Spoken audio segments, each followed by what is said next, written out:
Welcome to the Shambles United podcast.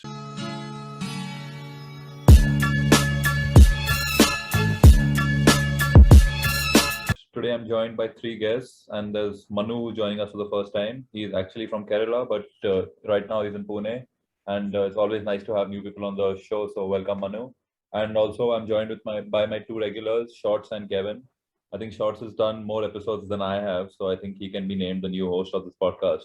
But so we are recording this podcast on the back of another disappointing result, another disappointing home result, in fact. So it's been four matches. It's been three matches since we've last won a Premier League game at home. Our last win was obviously Ronaldo's debut against Newcastle. Since then, we just suffered in the league. We suffered in the League Cup as well. We've got knocked out of the League Cup.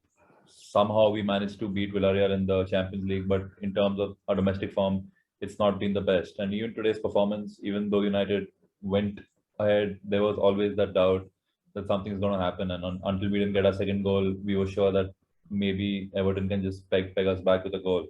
And once that happened, I don't think any of us really thought that this team is really going to turn something around and score a goal or two, because it happened last season when we used to go down. We used to have that belief that this team is going to come back. And this time, even though we've strengthened our team, we've signed world class players, I feel that something is still lacking. And you cannot keep blaming the players. Eventually, I think the buck stops with the manager. So, Shots, I'll come to you first. What do you think about the man in charge? What do you think about Ole Gunnar Solskjaer? We've given him time. It looked like he was on his way out before Bruno came in, and suddenly, everything was positive. He took us to the Europa League final. He took us to second place in the league. But now I doubt that even getting past, say, the round of 16 in the Champions League or even finishing in the top three is looking likely this season.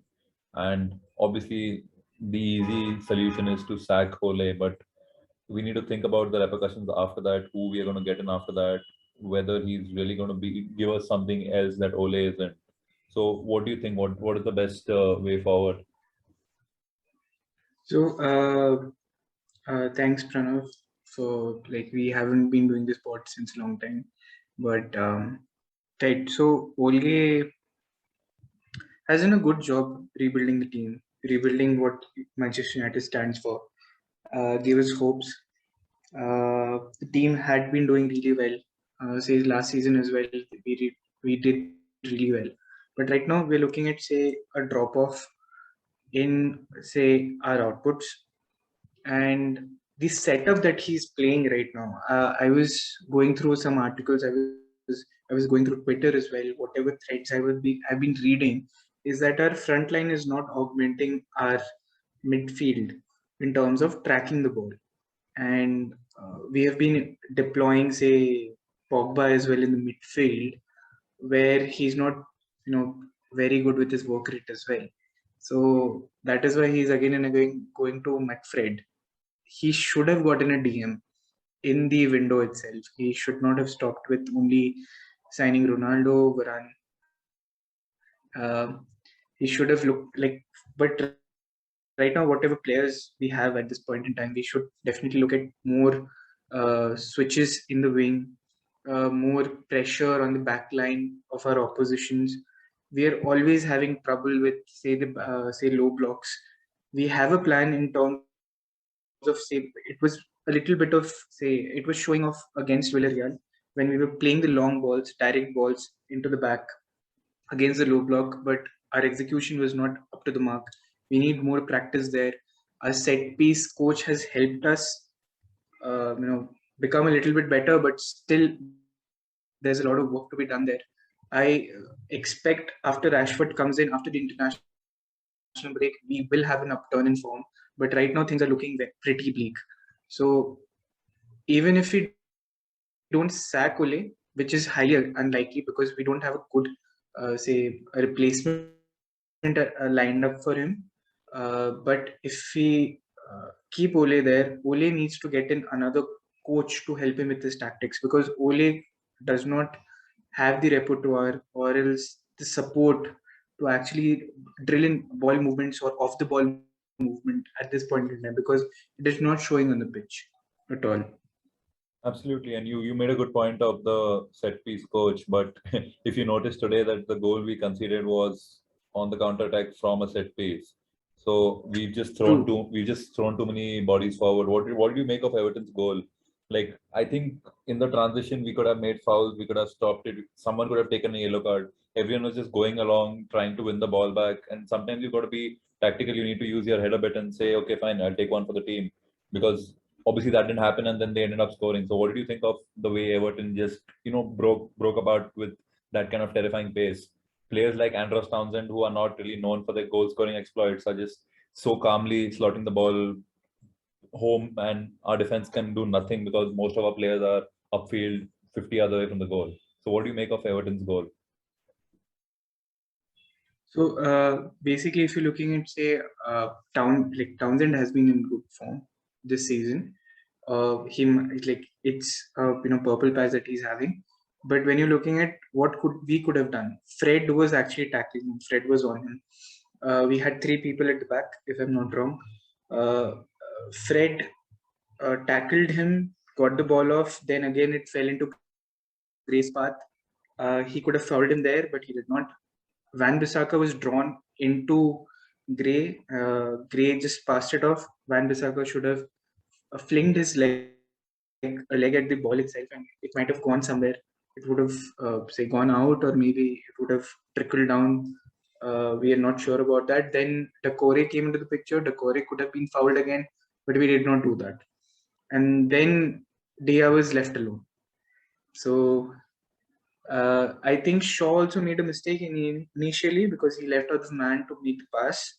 So individual errors cost us in that phase. Deha was left helpless. He could not do anything. He has been in really good form, but I don't think no keeper would have done it. Like Henderson, even if he was off his goal line and he was pushing ahead, I don't think he would have swept it off as well. So it was shambolic, to say the least. That those 2 minutes or 1 minute of play, that was really bad. Absolutely. And Manu, now coming to you, I don't really know your stance on Ole. So firstly, I'll ask you that what do you think about Ole? Do you think he's the right man in charge? And obviously, tactically, there's still a lot of questions, and you think that after 2 years, he'll figure out what his identity is, and we still don't really have an idea. I mean, just sitting back and counter-attacking, that's not really an identity, because a club like United playing at Old Trafford, you need to have some sort of plan going into games. You can't just wait for the opposition to do something and then try to hit them on the counter attack, or expect one of your key players to just turn up with some moment of brilliance, which has been the case for the last 18 months. So, firstly, what do you think about Ole, and then what do you think he should be doing? Like, now the international break is coming. What sort of changes do you think should? I mean, do you think that he should be the one making way, or do you think more people should come in to help him? What exactly should happen? I mean, we can talk about sacking Ole the whole week. There are a whole lot of situations why he should not be at the wheel. As I think somebody has mentioned here, but he's not a great tactician. I mean, he's a great United player. He's a great person on the bench, as he says himself. But he's not that great of a tactician. He has coaches, but they haven't been effective. So yeah, we can talk about sacking whole day, but there's no one else that we can think right now who can take his place. We can say Ten Hag. There's a whole conclave. There's a whole lot of discussions, but I don't think anybody who will come right now at that position, they can bring the team up so quickly. Ole took his time, 18 months. He took his own sweet time, but he's brought United to that kind of a stage where we can still have some hope that, yeah, we can reach the top of the table, or maybe at least the top 4. We can qualify for the Champions League. That has been a situation with him. Last season, I think, as Shauta mentioned, last season, even though we were lagging behind, we had that kind of a hope that, yes, we can come ahead. But we have been lacking that this season.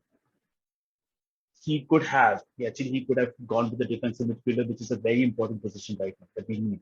But no, we signed big names like Ronaldo. We were waiting a whole lot of time for Sanchez. We finally signed him.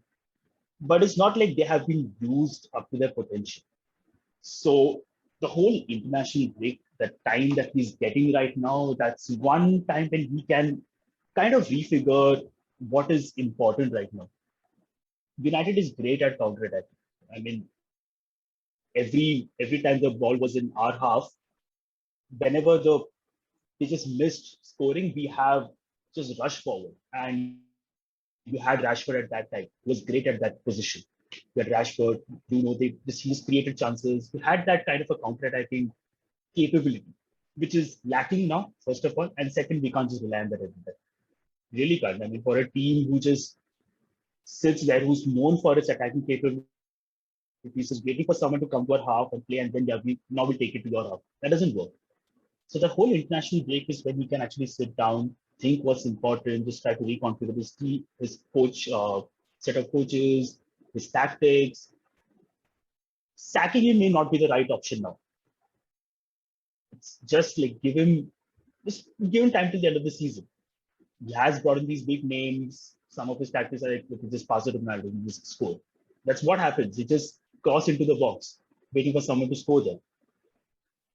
But that there's can no be, crossing which is happening at this point. That's a separate topic altogether. The whole Shaw, Van Bissaka not that much, but Shaw used to be amazing at in the box crosses. But that it's missing. The season it's completely missing. Shaw hasn't been that effective. I mean, there's just been a few games, but no, he hasn't been that effective.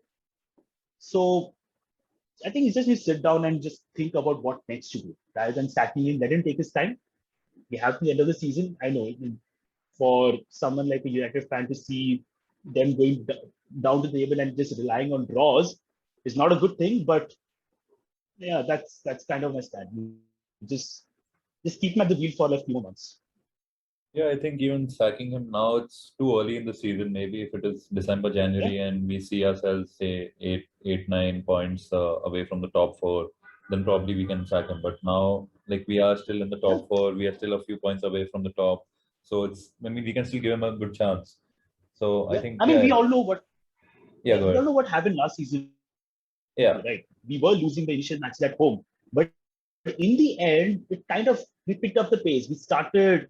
I mean, it was all late. Like we were basically winning after falling behind, but we were still winning.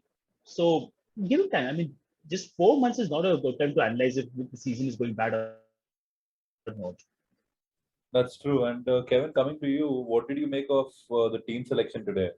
Because you saw that the master tactician Ole rested Ronaldo and rested Sancho, and then obviously had to bring them on eventually because we realized that nothing was working out, and we still don't see Van de Beek in the team.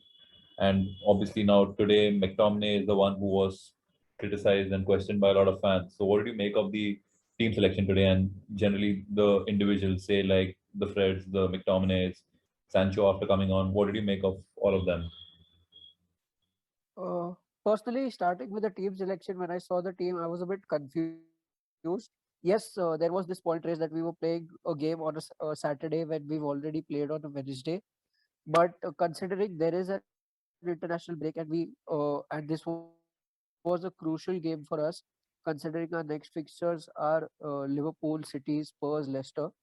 So a win was really needed. I think Ole should have started with Ronaldo, and maybe we could have played Matic also instead of McFred. Everyone was surprised to seeing him start, but he got the goal eventually. And we've not seen this much, but Ole made substitutions very early in the game, so he knew that we were on the back foot. So Ronaldo and Sancho came in, as we all know. So maybe, and the Donny van de Beek saga just keeps on continuing. So there will be new chapters in that, and Ole maybe still doesn't trust him enough. Uh, so maybe I think the team selection Ole got it wrong in the start only, and a couple of players should have started. Maybe even Pogba could have started, considering there's an international break again. Yeah, exactly. I mean, Pogba not starting was another surprise because Everton didn't really have the money to spend in the summer, and Benitez is known to be a pragmatic guy. So there was everyone who was looking at this game knew that Everton were going to be on the back foot and they're going to be hard to break down. So it was really surprising when he keeps his creative players out and he just relies on. I mean, I don't know. I didn't really see any tactical plan. Like, what's the point of playing a double pivot against a side that's not really going to press you? Shots, what do you think? I mean, was this the game where, say, Donny van de Beek or someone would have started, because his movement could have just, through the lines, he could have just messed with their shape, probably even start Pogba on the left wing instead of Martial. Obviously, Martial went on to score, but it wasn't like Yeah. he was a real threat, Martial. He just had one odd chance, and for a change, he took it. And I mean, we are delighted for that. But I mean, it didn't really make any sense to start him, say, over Pogba, over Sancho even. But what did you make of the entire decision to, go with him and drop these key players? See, my contention was, see, Martial played, that's fine. Okay. We needed to change a little bit of our, say, starting 11 since we were playing off of a game on Wednesday. That's fine. But I wouldn't have started Greenwood on the right because he looked a little, zapped throughout the game. He had very little, say, contribution. He did have one or two instances where he was doing well, but I felt he could have come on as a substitute. Ronaldo should have started, and we shouldn't have subbed off Cavani because Cavani was a person who was pushing the back line. Ronaldo does not do that much. Keeping like bringing in Sancho, yes, it was a good move because Martial was again tapering off. His work rate was going downhill again. We didn't need McTominay. McTominay could have been on the bench. We could have started with Van de Beek, as you mentioned, Pranav. He could have passed through the lines. He could have helped break down the like the low block. Pogba, I'm not sure how fit he was. He did not make a huge impact because he had less time. Maybe we could have started him on the left, but I would still prefer him off of the bench because he had played quite a few matches recently. I would have loved seeing Van de Beek in the pivot, maybe with Fred or Matic. Uh, I know this is a contentious take, but Fred did start off decently. Then he had this horrible mistake, then one or two gaps. But he can still move around and be a good partner with Van de Beek because Van de Beek has been improving his work rate.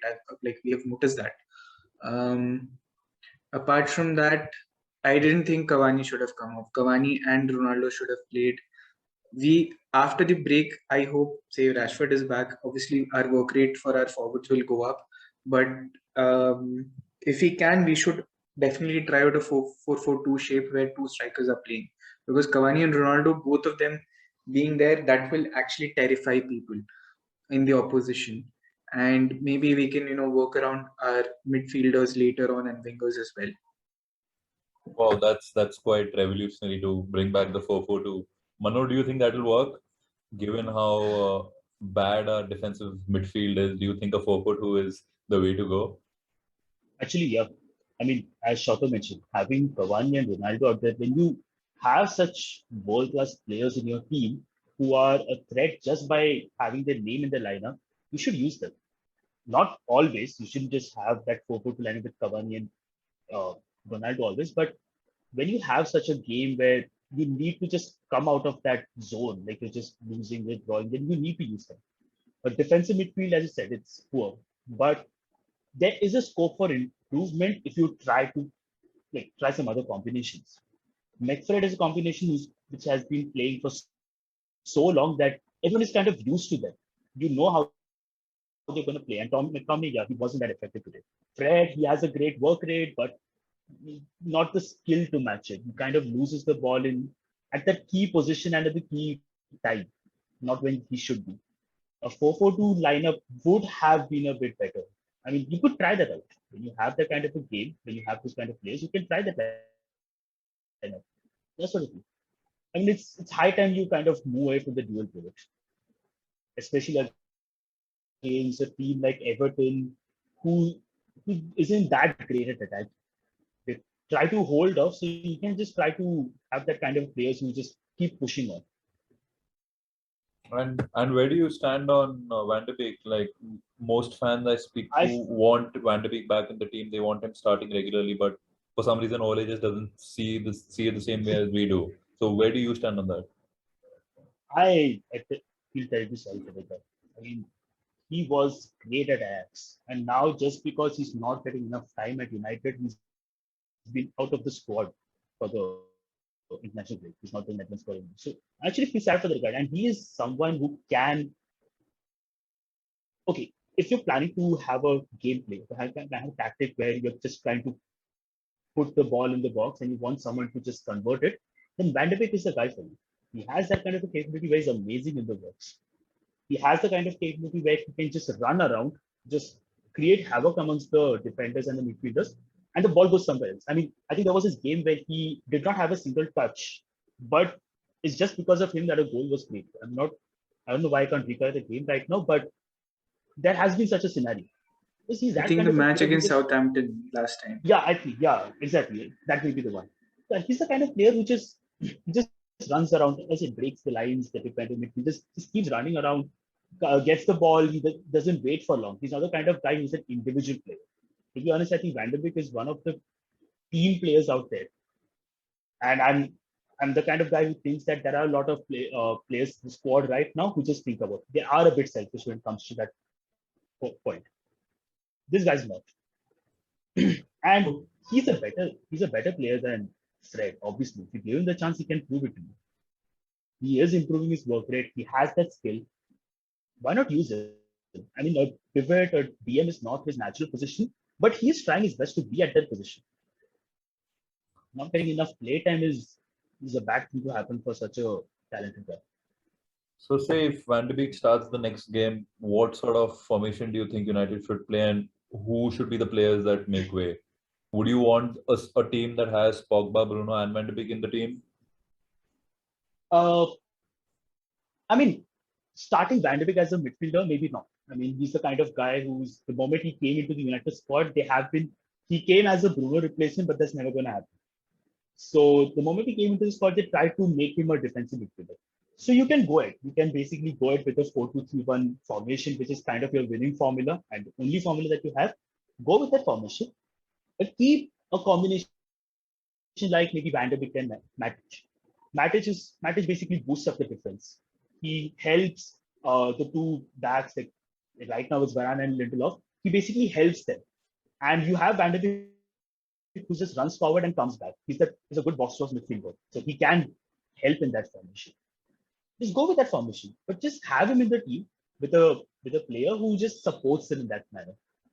And yeah, I think Matic is the perfect for now. I think based on the stats and everything, like Matic is someone who can support in that manner. Absolutely, I think that should happen. And after the international break, maybe if the results still aren't coming, Kevin, I'll come to you. That say after the international break, the next 4 or 5 games, we just pick up one win, maybe lose a couple of games, draw a couple.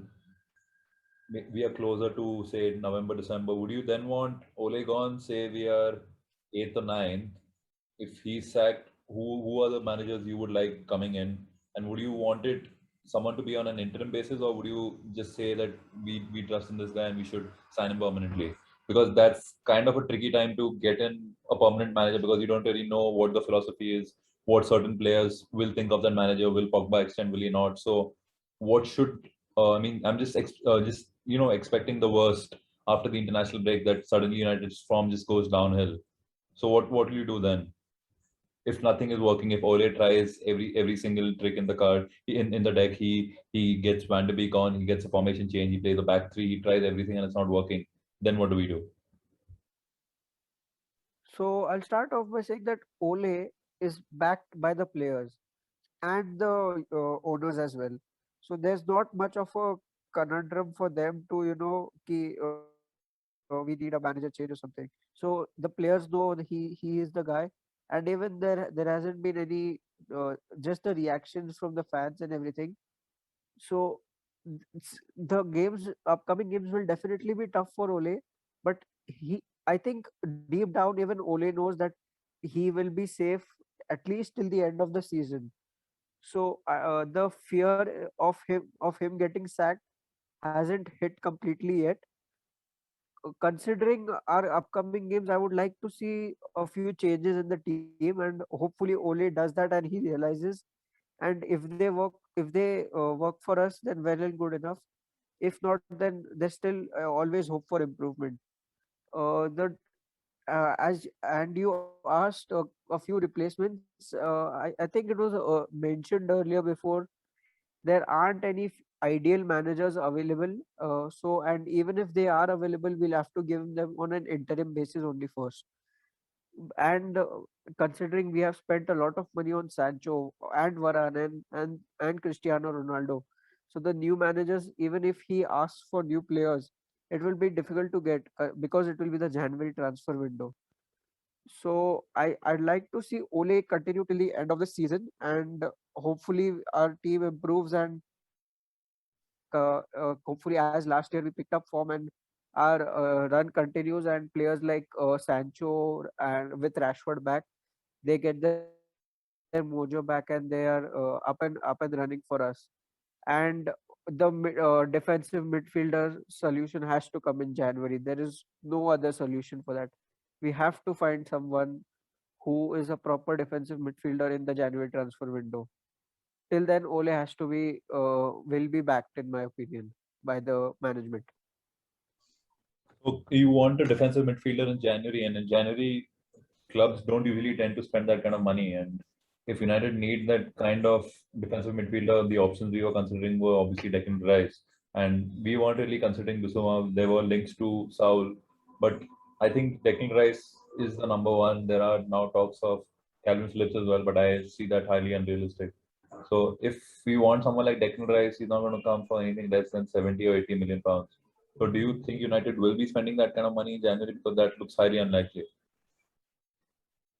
The money spent will always be a concern, but if we are somewhere, say, sixth or even eighth in the Premier League table, then the management can think of going for the money spent and not hesitating. Even Bissouma seems like a target, and Declan Rice, obviously, even if we get him in the summer transfer window, we would have to be spending upwards of 50 million. So maybe if we'll have to do good negotiations, but defensive midfielder should be the priority in the January transfer window, and even Ole has probably realized that by now. That's a good point, and I think it's been our first podcast since the Bruno penalty miss. So where do you guys Oh. stand? Where do you guys stand in terms of that? Like, should he continue taking penalties for us, or is it time to change our penalty taker? Short, what do you think? Okay. Penalties, it should go to Ronaldo. Free kick to Bruno. Why do you think? Why do you think that change is needed? Uh, I think Ronaldo is a much better penalty taker, although Bruno's technicality is really good, but Ronaldo does get like convert a lot of penalties. With free kicks, Ronaldo is not good anymore at all. After his free kick against Spain, I don't think he scored any apart from one in Juventus, and that's that. Nothing else. So yeah. Manu, what do you think? I think stick with the combination. I mean, Bruno, he does take free kicks, but it's not that effective. And penalties, you have Ronaldo. I mean, he is obviously a great penalty shooter. He has that experience. He doesn't kind of shiver or kind of move away when it comes to all those like Martinez. That was literally in his face, Yeah, in Bruno's face, and that may be one reason why he missed the penalty. That maybe we never know. yeah. But that won't happen with someone like Ronaldo. That's for sure. Yeah, Right. but I think taking that away from Bruno right now won't be something which will help his boost his morale at all. Yeah. Think, yeah, I mean, he has a good track record when it comes to taking penalties in for United. And in general, he's the kind of player who is still in his prime. Ronaldo may not be in his prime, but he's still an amazing player. But let's stick with this combination. If you feel that towards the line Bruno starts missing a whole lot of penalties, then at that time you can change. But just based on one penalty, you should not switch the Manu, you're combination. talking about FPL right now. I'm sure of that. I'm really not talking. I mean, see, that's obviously a big thing for me. But still, you have a player who's working. He is missing one penalty. I mean, in that case, I think Ronaldo should not take free kicks anymore for any team. That doesn't happen, right? If he gets the chance, he will take it, True. even though he's not good True. at it right now. That's true. And Kevin, what do you think? Would you like Ronaldo on penalties or would you like to stick with Bruno? Personally, I think Ole will stick with Bruno only, considering he's just missed 2 penalties since he's joined us, and it was the situation. It was the last minute, and the situation got to him in the end. So I don't doubt his ability, and Bruno is one of the best penalty takers in the Premier League. I think he's top 3 easily, and we might even see rotation like Ronaldo taking one and Bruno taking one. It will just depend on the situation, and even Ronaldo and Bruno, they might agree between themselves who's taking it and who's not. That makes sense. And just before we end this, just a quick word on the performance in the Champions League. It was far from convincing, but what matters is that we got the win. We got the 3 points. So, Kevin, I'll go in the other way now. Kevin, what do you think? How have you seen our Champions League performance so far? And do you think we'll be able to qualify for the round of 16 this time? I can't believe I'm asking that, looking at our group, but given how we've been playing in the last 2 games, I got to ask that. I think we'll qualify the group. Maybe we'll end up second. Consider who knows, but that win was very much needed, and Ronaldo as always coming in clutch for us. So hopefully we top the group and it will be an easier round of 16 game. But I think we'll qualify. That's good to hear. Manu, what do you think? It will be. I mean, we will qualify this group stage as obvious, but it's going to get tougher if you don't change anything. You can't rely on clutches every time. Absolutely. And Shots, what do you think? First or second or third? We'll come first. Oh, Why wow. I say this? Love that confidence. Why I say this is because we have seen Ole always having bad Septembers, and he picks it up after the international break. Secondly, we'll have Maguire back, and we'll have Rashford back, and that will help us shift around the pivot as well as our front line. So we'll have rotation in the wing as well. And you have Rashford and Sancho playing on left and right respectively. Well, I can't really wait to see Rashford and Sancho back in action because we didn't really get that at the Euros, and hopefully we get that once he's back from. I think True.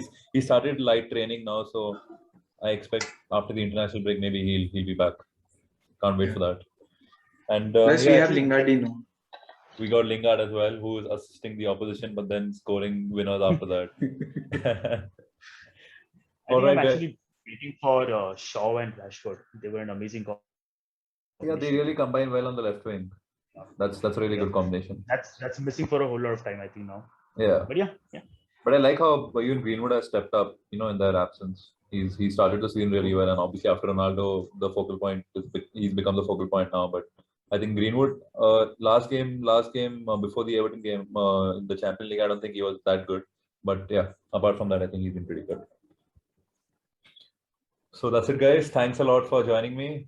It was a pleasure having you guys on, and hopefully we do qualify for the knockout stages, and hopefully our form changes because it's not good times again being a United fan, and for some reason we are just not enjoying our games like I thought we would at the start of the season. But hopefully that changes soon. And thank you guys for tuning in. And you guys know our Twitter is Champions United Podcast, and give us a follow on Instagram as well. And yeah, that's it. Thank you guys.